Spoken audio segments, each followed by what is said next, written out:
I was at the Street.com offices. We came in pretty early, still do, probably about 6:30 in the morning. It was a beautiful day. Just a different sort of sense in the air. It was a pretty easygoing kind of day for a Tuesday. Futures traded down severely. You couldn't tell why.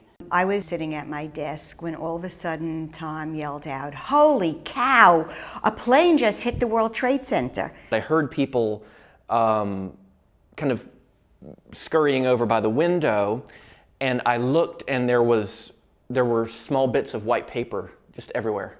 Looked almost like a snowstorm. A few of them had like little bits of char around the edges. I turned around and looked at one of the TV screens and there was this gash, huge gash in the building. And then when you realized it was a plane, you realized that there was something very, very wrong. I kind of got a little hysterical and I said, "Oh my God, it's terrorism." And when there was that second explosion, you heard people in the office scream.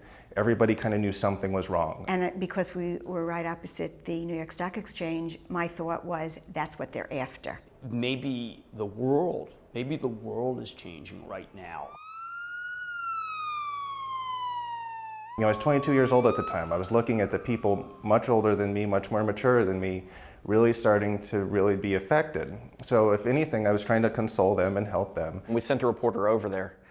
He was back in 10 or 12 minutes and he was basically white as a sheet. He said, "Don't go over there, people are jumping out of the building." And I started trying to rally people around me to leave the building. I myself lived in Brooklyn at the time and I didn't really feel like walking across the Brooklyn Bridge. Just didn't. And Jim was going to stay, Dave was going to stay, so I kind of wanted to be with them. And I left at that point. There was definitely smoke in the air and you could smell, it kind of smelled like gasoline to me. I turned around and right as I did, the first tower, which is Tower 2, I guess, was falling. And it was just... You just thought they'd stand. You just didn't think they'd collapse. And when they did, you knew it was the end of the world the way you knew it, and that thousands would die.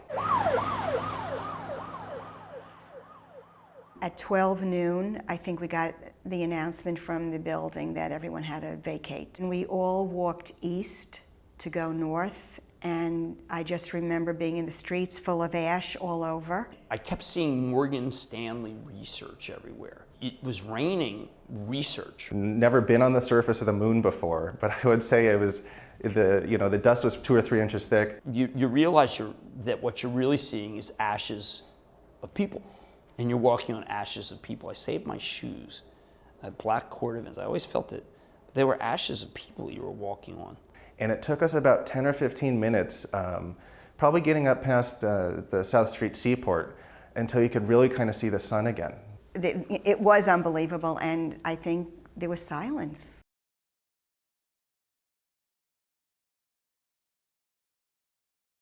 It was hard to come back that first Monday. I had left my ID somewhere, and so I had to basically talk my way through, someone who should have never let me pass some security checkpoint. And then you look to your right, and then there's a big hole in the ground. And I thought, why on earth am I back here? It's like a war zone. All of these people are dead, and I'm going to work. That seemed very, very trivial to me. I want to resume my life, but it was not really possible because every day you came by and it was like in flames still. When we came back, I know that every time I got into the subway, it went through my mind that there could be a bomb in the subway. And I finally got to the point where just the stress and the unpleasantness of being downtown really was too much. And I took a job at another company over in central New Jersey. I mean, I have thought about leaving New York, but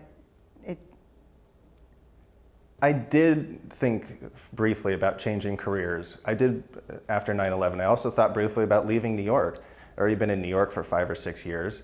I had done my school here, but really my life is here.